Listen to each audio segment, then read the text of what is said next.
டாஸ்மார்க்கை ஒழிப்போம், டாஸ்மார்க்கை மூடுவோம் என்று சொன்னோம். ஆனால் மோடி இன்னொரு முறை பிரதமராக வந்த நாடு சுடுகாடாயிரும் கட்டமாக சொல்றான். சில இடங்களில் பிரச்சனை ஏற்பட்டதுக்கு நான் ஏற்கனவே கட்சிக்காரர்களிடம் சொல்லிட்டு கட்சிக்காரருடைய துணையோட போனா அங்க பிரச்சனை நடக்குது வாய்ப்பு. வாக்காளப்பட்டி இல்ல, உடன்படி இல்லைன்னு நான் சொல்லவே இல்லை.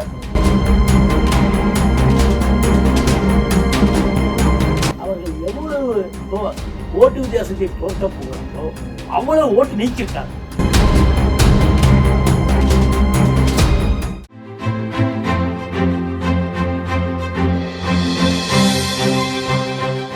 ஜெம் டிவி நேயர்களுக்கு வணக்கம். அரசியல் ஆடுகளம் நிகழ்ச்சியில் இன்றைய ஆடுகளத்தில் நம்மளோடு இணைந்திருக்கிறார் திரு சேலம் கோவிந்தன் அவர்கள். நமக்கெல்லாம் தெரிந்திருக்கும் சமீப காலமாக அனல் பிறந்த பிரச்சாரத்தில் இவருடைய பிரச்சாரம் மட்டும் தனித்துவமாக திமுகவிற்காக செய்து கொண்டே இருந்தார். இவருடைய குடுகுடுப்பு பிரச்சாரம் மற்றும் இன்றைய அரசியல் சூழ்நிலை திமுக எப்படி இருக்கிறது என்ற பல கேள்விகளுக்கு விடையளிக்க வந்திருக்கிறார் திரு சேல கோவிந்தன் அவர்கள். வணக்கம் சார். உங்களுக்கும் நேயர்களுக்கும் வணக்கம் சார். இப்போது நிறைய மீம்ஸ்லாம் பார்த்துருப்பீங்க, நம்ம குடும்பத்துக்கு இதெல்லாம் தேவையா கோபி அப்படின்ற மாதிரி.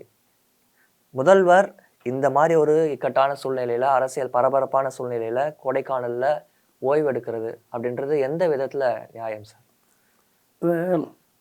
முதலமைச்சர் ஓய்வுக்கு போயிருக்கிறார் என்று அந்த விமர்சனமாக மீம்ஸ் போடக்கூடியவர்கள்லாம் யார் என்று பார்த்தால் சராசரி ஆவரேஜ் அறிவில்லாதவர்கள் என்று தான் சொல்ல வேண்டும். இன்னும் குறிப்பாக சொல்ல வேண்டும் என்று சொன்னால் அந்த சங்கி கூட்டம் என்று சொல்வார்களே பாஜக, அவர்கள் அதிமுகவை சார்ந்தவர்கள். மற்றபடி பொதுமக்கள் எந்த இடத்திலையும் விமர்சனத்திற்கு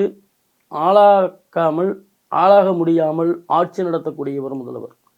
இன்னும் உங்களிடத்தில் ஒன்று தெளிவாக சொல்ல வேண்டும் என்று சொன்னால்,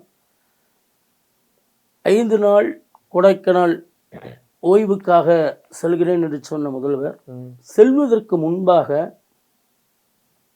தலைமைச் செயலகத்தில் அமைச்சர்களை, அரசு அதிகாரிகளை அனைவரையும் அழைத்து இந்த வெப்பத்தில் இருந்து, இந்த வெயில் தாக்கத்தில் இருந்து மக்களை எப்படியெல்லாம் பாதுகாக்கப்பட வேண்டும், அவர்களுக்கு எப்படிப்பட்ட செயல்முறைகளை எல்லாம் செய்து தர வேண்டும் என்று ஆலோசனைகளை சொல்லி, அதேபோல் அவர்களிடத்தில் சில ஆலோசனைகளை பெற்று அது சரியாக இருக்கும் பட்சத்தில் அதையும் செய்யுங்கள் என்று சொல்லி அது முழுமையாக அரசு அதிகாரிகளையும் அமைச்சர்களையும் முடக்கிவிட்டு தான் அவர் கொடைக்கானல் சென்றார்.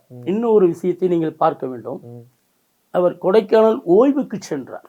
நன்றாக தெரிந்து கொள்ளுங்கள், ஓய்வுக்கு சென்றார். இருங்க, நான் சொல்லிடுறேன், அதுக்கப்புறம் நீங்கள் சொல்லுங்க. ஓய்வுக்கு சென்றது அவர் அரசு முறையாக இல்லை, அவருடைய குடும்பத்தின் சார்பாக போனார். ஆனால் அவர் குடும்பத்தோடு அங்கு ஓய்வுக்கு சென்றார்.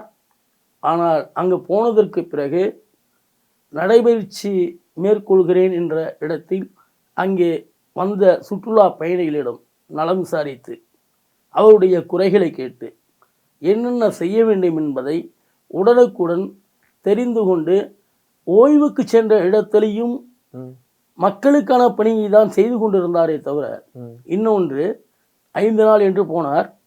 ஆனால் நேற்றே சென்னை வந்து விட்டார்.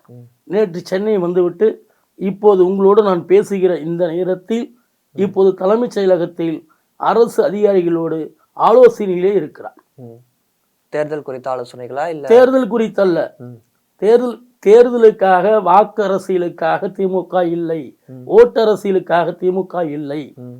ஆட்சி இருந்தாலும் இல்லை என்று சொன்னாலும் மக்களுக்காக மட்டும் செயலாற்றக்கூடிய ஒரு கட்சி திமுக என்பது ஒட்டுமொத்த மக்களுக்கு தெரியும். நான் திமுகவை சார்ந்தவன் என்பதற்காகவோ, நான் ஒரு தலைமை கழக பேச்சாளர் என்பதற்காகவோ நான் சொல்லவில்லை.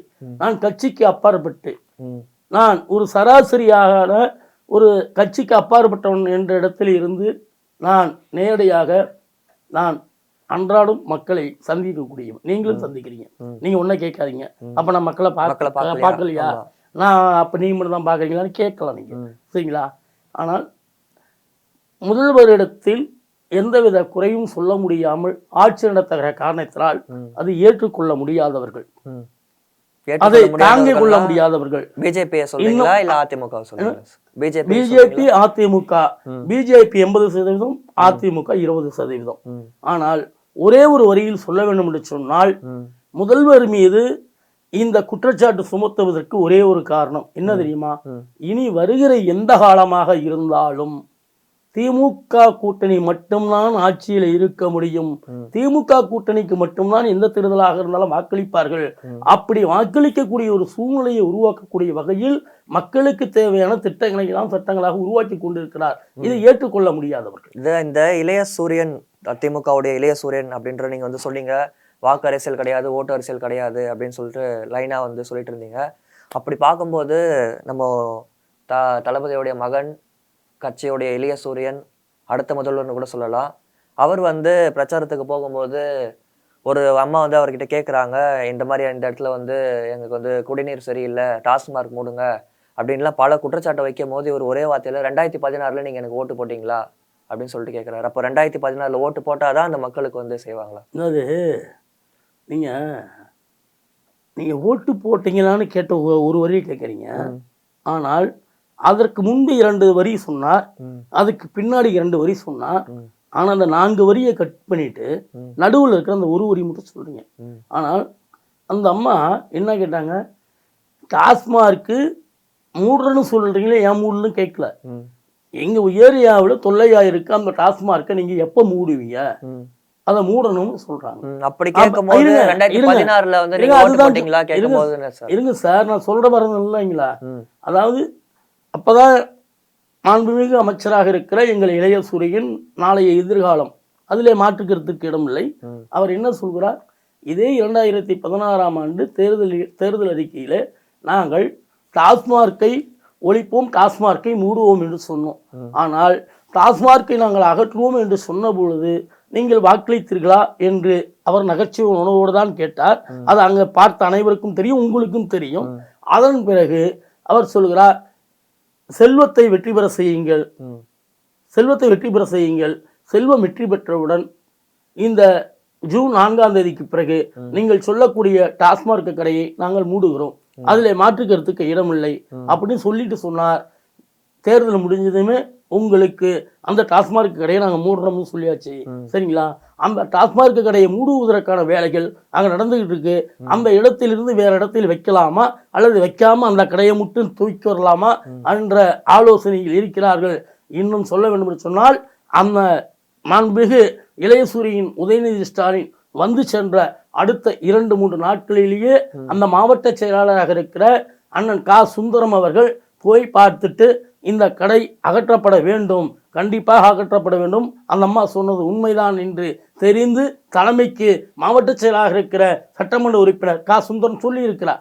ஆக இந்த ஜூன் 4க்கு பிறகு அது அகற்றப்படும். இப்போது அகற்ற முடியாது. காரணம் என்ன தெரியுமா, இப்பொழுது தேர்தல் கமிஷனுடைய கட்டுப்பாட்டில் இருக்கிற காரணத்தினால் அமைச்சர்களோ அல்லது சட்டமன்ற உறுப்பினர்களோ அவர்களுடைய பணியை முன்னெடுத்து செய்வதற்கு வாய்ப்பு. இப்போ அந்த ஒரு இடத்துல வந்து அந்த டாஸ்மார்க் மூடிட்டீங்க சார், ஓகே. அந்த ஒரு இடத்துல மூடினதுக்காக தமிழ்நாடு ஃபுல்லா வீரன் அப்படின்னு சொல்லிட்டு ஒரு புதுசா இருக்க உற்பத்தி பண்ணிட்டீங்களா?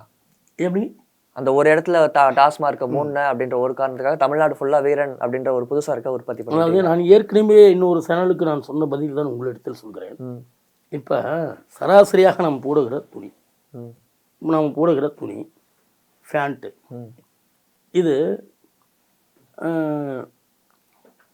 தயாரிக்கிறார்கள் அல்லவா, உற்பத்தியாளர்கள் இருக்கிறார்கள் அல்லவா, நெசவாளர்கள் இருக்கிறார்கள் அல்லவா, அவர்கள் இப்போ இந்த பிராண்டு நம்ம செய்கிறோம், அடுத்தது இதற்கு இன்னொரு மாடல் நம்ம செய்யணும், அடுத்தது இன்னொரு மாடல், அதாவது காலங்களுக்கு ஏற்ப மாடல்களை உற்பத்தியாக வேண்டும், புதுசாக கொண்டு வர வேண்டும் என்று போடுகிற துணியாக இருக்கட்டும் அல்லது பெட்டிக்கடையில் இருக்கக்கூடிய ஒவ்வொரு பொருளாக இருக்கட்டும், சோப்பு முதல் கொண்டு ஷாம்பு முதல் கொண்டு எதுவாக இருந்தாலும் தன்னுடைய தொழில் நடத்தக்கூடியவர்கள், தன்னுடைய பொருளை உற்பத்தி செய்யக்கூடியவர்கள் ஒவ்வொன்றாக புதுசாக உற்பத்தி செய்வார்கள். ஆனால் அது வெளியே வந்ததற்கு பிறகு முன்பு இருந்ததை விட இது சரியாக இருக்கிறதா அல்லது சரியில்லாமல் இருக்கிறதா என்று பார்க்க வேண்டும்.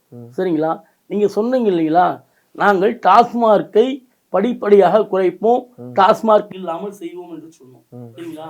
வாக்குறுதி சொல்லியிருக்கோம். அதை நிறைவேற்றுவதற்கான பணிகளில் இதுவும் ஒன்று. இதுக்கு என்னன்னு கேட்குறீங்கன்னா, நான் சொன்னதுக்கு அப்புறம் சொல்லுங்க. டாஸ்மார்க்கு முழுமையாக மூடுகிறோம் என்று சொன்னால் கள்ளச்சாராயம் வருவதற்கு வாய்ப்பு இருக்கா இல்லையா? நீங்களே சொல்லுங்க. வாய்ப்பு இருக்கு சார். இப்ப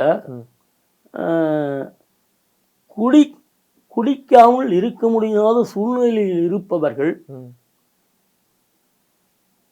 இன்னும் பார்க்க போனோம்னா இந்த 12 மணிக்கு கடை திறக்கிறோம்னா 11 மணிக்கெல்லாம் அங்கே காத்திருக்கக்கூடிய கூட்டங்களை எல்லாம் பார்க்குறோம். நான் கண் கூட பார்க்குறோம். சரிங்களா? நான் இல்லை என்று மறுக்கவில்லை. ஆனால் அப்படி தன்னுடைய வேலைகளை விட்டுட்டு அதை நிற்கக்கூடியவர்கள் நாளைக்கு இந்த டாஸ்மார்க்கை முழுமையாக எடுத்துறோம் சார். எடுத்ததுக்கு பிறகு அதற்கு அடிக்டாக இருக்கக்கூடியவர்கள், அதுக்கு அடிமையாக இருக்கக்கூடியவர்கள், அது இல்லாமல் நம்மளால் இருக்க முடியாது என்ற சூழ்நிலையில் இருக்கக்கூடியவர்கள் வேறு ஒன்று தேடுவாங்களா? தேட மாட்டாங்க. கள்ளச்சாராயத்தை தேடுவார்களா? தேட மாட்டார்களா? தேடுவாங்க. ஆக வேறு கள்ளச்சாராயமோ அல்லது வேறு ஏதேனும் போதைக்கு அடிமையாகிற பொழுது அவருடைய உயிர் உத்தரவாதம் யாராவது கொடுக்க முடியுமா? ஆக இதை முழுமையாக அகற்றுவதற்கு முயற்சிக்கிறோம், அகற்ற போகிறோம். ஆக நீங்க இப்ப சொன்னீங்க இல்லையா, புதுசா ஒண்ணு உருவாகுதுன்னு சொன்னீங்க இல்லையா, வீரன். சரிங்களா? வீரன். அடுத்தது நானே ஒண்ணு சொல்றேன், கோதுமை வீரன் ஒண்ணு சொல்றாங்க இல்லைங்களா? ஆக இது இப்போது இருக்கக்கூடிய இந்த டாஸ்மார்க் இருக்கிறதுலவா, இதுல இன்னும் சொல்ல வேண்டும் சொன்னால் அதுக்கு எனக்கு தெளிவா சொல்லணும்னா, அதை கொல்லக்கூடிய, அதாவது உயிரை குடிக்கக்கூடிய சக்தி 80% இதுல இருக்குன்னு வச்சுங்களா. இப்ப அடுத்தது வரக்கூடியது, இது இருக்கக்கூடிய 80% உயிரை குடிக்கக்கூடிய இது இருக்கும்போது அது புதுசாக வருகிற பொழுது அதிலே பாதி 40% அல்லது 30% அது இருக்கா என்று பார்க்க வேண்டும். இல்ல இது 80% உயிரை குடிக்கும், அது 100% குடிக்கும் என்று சொன்னால் அது தடை செய்யப்படும், அகற்றப்படும். சரிங்களா? அது இல்லாம நான் உங்ககிட்ட இன்னொன்னு கேட்கிறேன், அந்த புதுசா உற்பத்தியாகி வெளியே வந்திருக்கு பாத்தீங்களா, அது தயாரிப்பது யார்? தனியார் நிறுவனமா இருக்கு. தனியார் நிறுவனம். அதுக்கு முதல்வருக்கும் ஏதாவது சம்பந்தம் இருக்கிறதா? முதல்வருக்கு அதுக்கும் சம்பந்தம் இல்ல. அரசாங்கத்துக்கு அதுக்கு அரசு மதுபானம்னு தானே சார் சொல்றாங்க. அரசாங்கம் தானே, அந்த வருமானம் யாருக்கு போகுது? அரசாங்கத்துக்கு தானே போகுது. அரசாங்கத்துக்கு போகவில்லை, அது மக்களுக்கு. ஏதோ ஒரு வகையில மாடலா வந்து புதுசா வந்து மதுபானத்தை உற்பத்தி பண்றதுதான் திராவிட மாடல். மாடல் என்பதை விட தன் உயிரை பாதுகாப்பதற்கு உகந்ததாக, தன் உயிரை பாதுகாப்பதற்கு ஒவ்வொன்றாக இன்னும் டாஸ்மார்க்கை நான் ஆரம்பத்தில் உங்களிடத்தில் சொன்னேன், முழுமையாக அகற்றிவிட்டால் கள்ளச்சாராயம் போன்ற போதைகளுக்கு அடிமையாகி விடக்கூடாது. ஆக இதே டாஸ்மார்க்கில் இப்ப இருக்கக்கூடிய நச்சுத்தன்மை அதிகமாக இருப்பதை படிப்படியாக குறைத்து நச்சுத்தன்மை இல்லாமல் இருக்கக்கூடிய வகைகளை கொண்டு வருவதற்கென்று எடுத்துக்கொள்ளலாம் இல்லையா? ஏன் நீங்க அந்த கோணத்துல பாக்குறீங்க? சரி சார், அப்போ வந்து திராவிட மாடல்ல வீரன் அப்படின்றது, திராவிட மாடல்ல வீரன்னா சரக்கு, திராவிட மாடல்ல வீரன்னா சரக்கு சார். 10 வருஷம் இது சரி சார். எனக்கு வந்து அந்த அதனுடைய பிராண்டு பேரு இப்ப என்னென்ன இருக்குன்றது எனக்கு தெரியறதுக்கு வாய்ப்பு இல்ல. சரிங்களா? உங்களுக்கு தெரியறதுக்கு வாய்ப்பு இல்ல. ஆனா இருந்தாலும் நம்ம சொன்னதுக்கு பிறகாவது நீங்க அதை யார்கிட்டயாவது சாப்பிட்றவங்க கிட்ட அந்த பிராண்ட் என்னென்னு பாருங்க. சரிங்களா? இப்ப என்னென்ன பிராண்ட்லாம் இருக்கோ, சரிங்களா, இது காலம் முழுக்க இதே பிராண்டு மட்டும் தான் இருக்கா, இல்ல ஏதாவது மாறி மாறி வந்திருக்கான்னு கேளுங்க. சரிங்களா? ஆக காலத்துக்கு ஏற்ப ஒவ்வொரு பிராண்டா மாத்தி வந்துகிட்டே தான் இருப்பாங்க. இன்னும் சொல்லட்டுமா, 10 வருஷம் அதிமுக ஆட்சியில அப்ப டாஸ்மாக் அப்ப இருந்துச்சு, ஆயிரத்தீங்களா, இன்னும் அதிகமாவே இருந்துச்சு.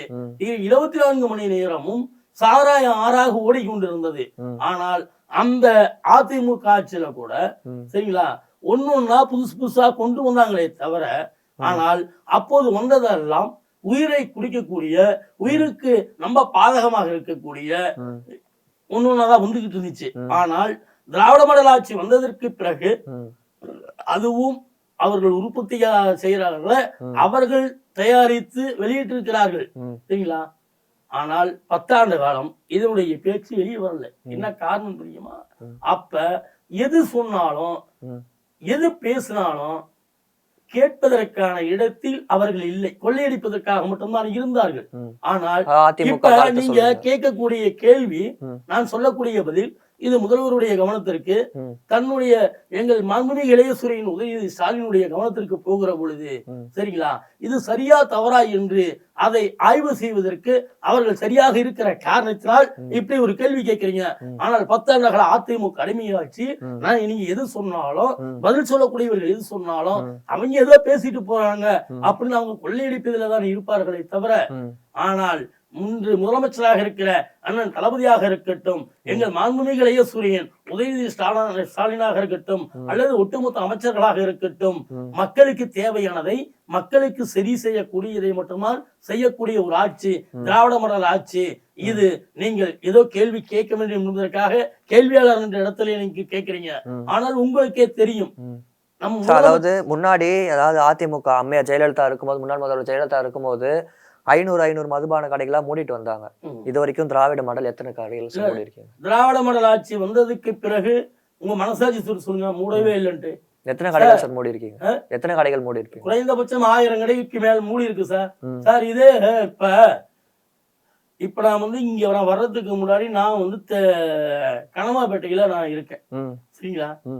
நான் இங்க வருவதற்கு, இங்க வருகிற வழியில் நான் எங்க வீட்டுல இருந்து சைதாப்பேட்டை வருவதற்கு உள்ளே எனக்கு தெரிந்து குறைந்தது 5 கடை இருக்கும். நான் வாகனத்துல வரும்போது பார்த்துட்டு போவோம், பாட்டு வருவோம். அதுவும் இன்னும் சொல்ல போனோம், இந்த சிஐடி அந்த சிக்னல் கிட்ட பாத்தீங்கன்னா எப்பயுமே டிராபிக் ஜாமே ஆகும். ஏன்னா அந்த இடத்துல கூட்டமா இருக்கும். ஆனால் திராவிட மாடல் ஆட்சி வந்ததற்கு பிறகு அந்த கடைகள் எல்லாம் அகற்றப்பட்டிருக்கு. சரிங்களா? ஆக நேரத்தையும் குறைத்திருக்கிறோம். ஆனால் அதிமுக ஆட்சியில் அவர்கள் நேரத்தை குறைத்திருக்கிறார்களே தவிர, ஆனால் 24 மணி நேரமும் அவர்கள் செய்தார்கள். ஆனா நீங்க ஒன்ன கேட்கலாம், இப்ப இல்லையான்னு கேட்கலாம். சரிங்களா? இல்லை என்று சொல்லவில்லை. சில இடங்களில் தவறு இருக்கு, நான் இல்லை என்று மறுப்பதற்கல்ல. இது இதையும் விரைவில் சரி செய்து மக்களை பாதுகாக்கக்கூடிய ஒரே ஒரு ஆட்சி திராவிட மாடல் ஆட்சி. இப்போ உங்களுக்கு இவ்வளவு தூரம் பிரச்சாரம் பண்ணதுக்காக முதல்வரோ இல்ல அமைச்சர்கள் யாராவது பாராட்டுகள் அந்த மாதிரி ஏதாவது? நான் பாராட்டை எதிர்பார்த்து நான் போகவில்லை. அவர்கள் அழைப்பார்கள் என்றும் நான் எதிர்பார்க்கவில்லை. அவர்கள் அழைக்க வேண்டும் என்பதும் இல்லை. நல்லா தெரியும். இது நான் செய்த பிரச்சாரம் என்பது கட்சி சார்பாக அங்கீகரிக்கப்பட்ட பிரச்சாரம், கட்சி சார்பான பிரச்சாரம் அல்ல.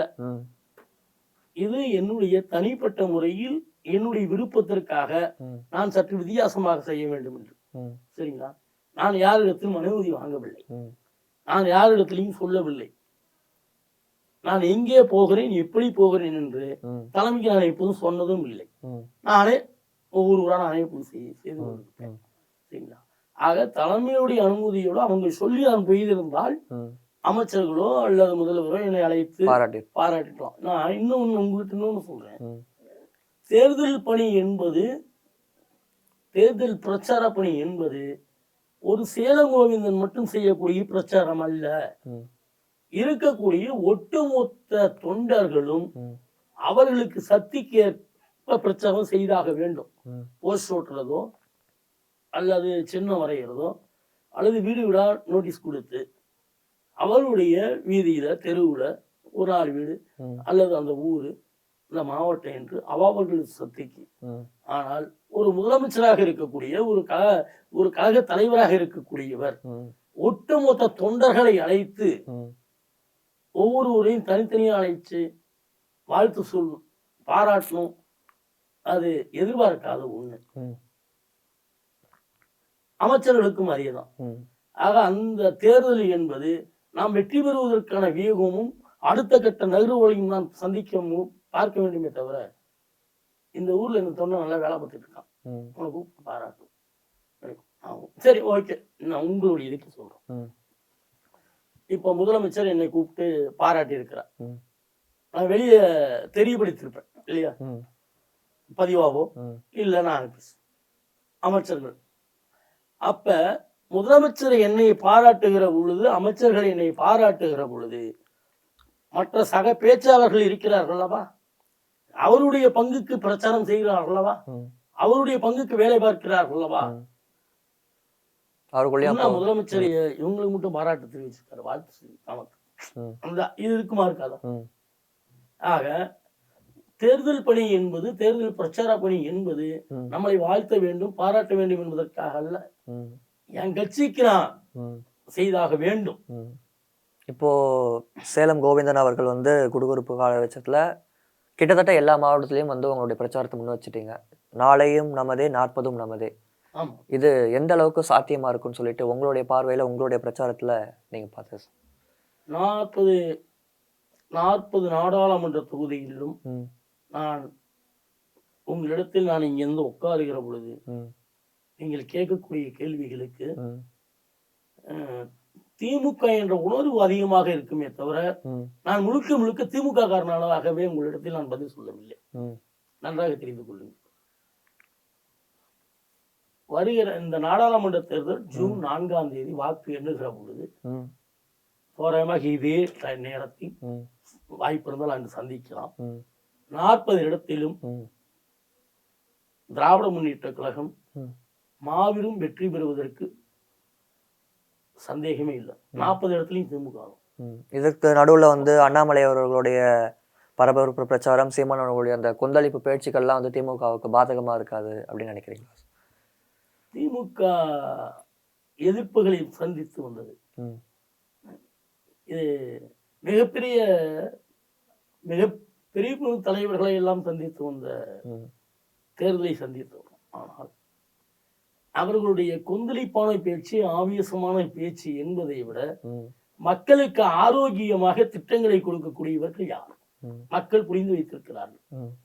இப்போ அண்ணாமலைகள் வந்து அவர்கள் வந்து குற்றச்சாட்டு இருக்காரு, அது 1000 வாக்குகளே வந்து இல்ல கோவையில, 1 லட்சம் வாக்கு எதுவுமே கிடையாது, எங்களுடைய வாக்காளர் பட்டியல பேரே கிடையாது, எல்லாத்தையும் எடுத்துட்டாங்க அப்படின்ற பல குற்றச்சாட்டுகள்லாம் வந்து அண்ணாமலை வந்து அடுக்கடுக்கடுக்கா வச்சுட்டு வர்றாரு. 1 லட்சம் வாக்காளர்கள் அங்க நீக்கப்படவில்லை, அண்ணாமலையுடைய மூளை நீக்கப்பட்டிருக்கிறது. இப்படிதான் ஒரே வழியில் சொல்லணும். அதாவது அவர்கிட்ட இருந்த மூளையெல்லாம் செதஞ்சு போச்சு.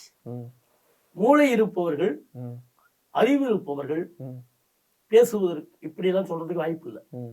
அண்ணாமலைக்கு அறிவும் மூளை இருக்குன்னு சொன்னா அது காமெடியா தான் இருக்கும். ஆனால் அண்ணாமலை படித்த படிப்புக்கு அண்ணாமலைக்கும் சம்பந்தமே இல்லை. அதாவது இந்த கிராமத்துல படிக்காம ஆடுமொழி மேப்பான் பார்த்தீங்களா, அவனுக்கு இருக்கிற அறிவு கூட அறிவில்லாத ஒரு அடி முட்டாள் யாருன்னா அண்ணாமலை. நான் 1 லட்சம் ஓட்டு நீக்கிட்டாங்க. சரிங்களா, அண்ணாமலை சொல்றதுக்கு முன்னாடியே வானதி சீனிவாசன் சொல்லுது எங்க ஓட்டு 1 லட்சம் ஓட்டு நீக்கிட்டாங்க. அதுக்கு முன்னாடியே தமிழிசை அவர்களும் சொல்லிட்டாங்க. தமிழிசை பின்னாடிதான் ஃபர்ஸ்ட் வானதி சொன்னிச்சு. வானதி சொன்னது 1 லட்சம் ஓட்டு நீக்கிட்டாங்க. சரிங்களா, அண்ணாமலை என்ன சொன்னாரு, அதே 1 லட்சம் ஓட்டு நீக்கிட்டாங்க. அடுத்தது என்ன சொல்றாருன்னா, எங்க பாஜகவுக்கு குழுவுற ஓட்டா பார்த்து நீக்கிட்டாங்க,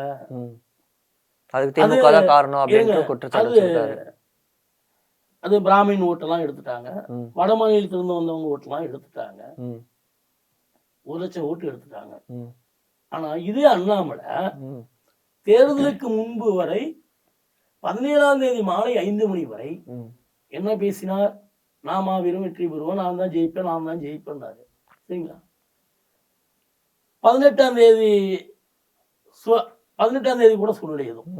19ஆம் தேதி ஓட்டு போட்டதுக்கு பிறகு, அதுவும் 12 மணிக்கு மேல அந்த செய்தியாளர்கள் சந்திப்புல, அதாவது அவங்களுக்கு வரக்கூடிய கருத்து கணிப்புகள், அங்க நடக்கக்கூடிய நிலைப்பாடுகளை எல்லாம் தெரிஞ்சுட்டு நமக்கு கிடையாது, நமக்கு ஓட்டு போடல, நம்ம மாவீரம், சரி இது ஜூன் 4ஆம் தேதி சொல்லணும், அது இப்பயே நம்ம சொல்லிடலாம் அப்படின்னு அண்ணாமலை அவர்கள் சொல்லிட்டாரு. அண்ணாமலை ஒரு, அதாவது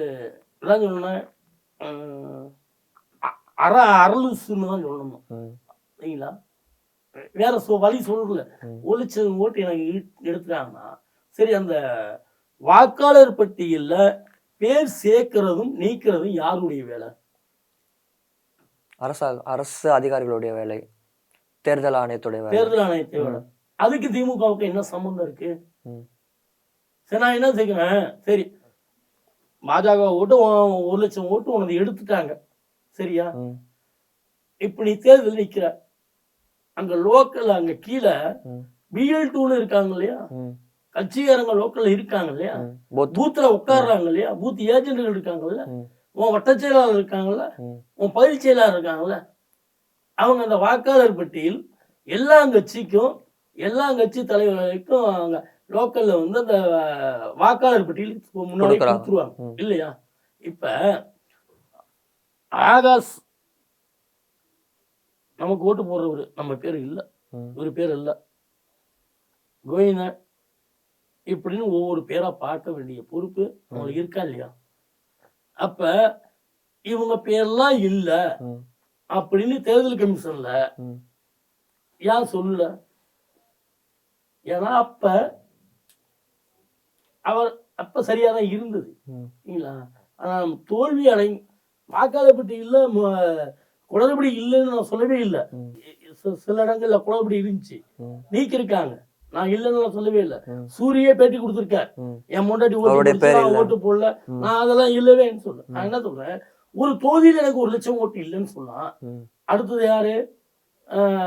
இது தமிழிசை சவுந்தரராஜன். அடுத்தது இந்த மத்திய சென்னையில போட்டிட்டு 4-5 பேர். சரி, எனக்கு 1,00,000 ஓட்டு இல்ல, 1,50,000 ஓட்டு இல்லைன்னு சொன்னது பாஜகவை தவிர வேற யாராவது ஒரு கட்சி சொல்லியிருக்கா? யாராவது ஒருத்தர் சொல்லியிருக்காங்களா? இல்ல, கிடையாது. காரணம் என்ன தெரியுமா? அவங்க என்ன நினைச்சாங்க தெரியுமா? மோடி ஒரு 7-8 வாட்டி வந்துட்டாரு, ரோடு ஷோ பண்ணிட்டாரு, அமித்ஷா வந்துட்டாரு, ரோடு ஷோ பண்ணிட்டாரு, இருக்க மத்திய அமைச்சர்லாம் வந்துட்டாங்க. ஆக மோடி அடிக்கடி இங்க வந்ததுனால, அமித்ஷா இங்க அடிக்கடி வந்ததுனால நமக்கு மக்கள் ஓட்டு போட்டுருவாங்க அப்படின்னு அவங்க பகல் கனவு கண்டாங்க. ஆனா மக்கள் என்ன பண்ணிட்டாங்கன்னா, நீ 7-8 வாட்டி கிடையாது, நீ இங்க பாய் போட்டு இங்கேயே படுத்திருந்தா கூட தமிழ்நாட்டு மக்கள் பாஜகவுக்கு ஓட்டு போட மாட்டார்கள் என்று நிரூபிக்கப்பட்ட காரணத்தினால் நாளைக்கு ஜூன் 4ஆம் தேதி அன்னைக்கு சொல்றத குற்றச்சாட்டை இன்னைக்கே சொல்லிட்டாங்க. சரிங்களா? அன்னைக்கு ஜூன் 4ஆம் தேதி அண்ணாமலை என்ன பேட்டி கொடுப்பாரு தெரியுமா? எழுதி வச்சுக்கீங்க, பேட்டி கொடுப்பார். நாங்கள் 1,00,000 ஓட்டு மட்டும் தான் நீக்கியிருக்காங்கன்னு நினைச்சோம், 2,00,000 ஓட்டு நீக்கியிருக்காங்க. காரணம், அவர்கள் எவ்வளவு ஓட்டு வித்தியாசத்தில் தோற்க போகிறார்களோ அவ்வளவு ஓட்டு நீக்கியிருக்காங்க அப்படின்ற ஒரு தோல்வி பயத்துல அவர் அப்படின்ற சொல்ல போறாரு. அதுல மாற்றுக்கிறதுக்கு இடமே இல்லை. அடுத்து இன்னொன்னு சொல்லணும்னா, இன்னொன்னு சொல்லுவார். நாளைக்கு என்ன தெரியுமா சொல்லுவாரு அண்ணாமலை? நாங்க ஜெயிச்சிருப்போம், இவங்களோட கூட்டணி வச்சதுனால எங்களுக்கு ஓட்டு இல்ல. அவங்க பாஜகவை சொல்லுவாங்க. இப்படி அதாவது இவங்கள மாறி மாறி இவங்களால எனக்கு ஓட்டு போச்சு, இவங்களால எனக்கு ஓட்டு போச்சுப்பாங்க. ஆனால்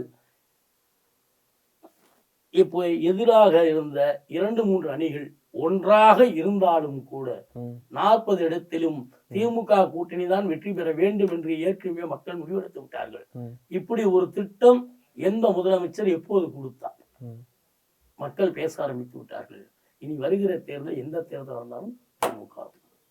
எதுவாக இருந்தாலும் நமக்கு ஜூன் 4ஆம் தேதி என்ன அப்படின்றது தெரிஞ்சிடும். ஜூன் 4ஆம் தேதி 40 நாடு, பாண்டிச்சேரி உட்பட 40 நம்ம தான், மேல இந்தியா கூட்டணி தான் பிரதமர், அதிலே மாற்றுக்கிறதுக்கு இடம் இல்லை. எதுவாக இருந்தாலும் நம்ம மக்கள் கையில் ஒப்படைச்சிடலாம். இவ்வளவு நேரம் உங்களுடைய பொன்னான நேரத்தை நம்மளுடைய நேயர்களுக்கு பல கேள்விகளுக்கும் அற்புதமாக விடையளிச்சிருக்கீங்க. ஜெம் தொலைக்காட்சி சார்பாக உங்களுக்கு நன்றி சார். நன்றி.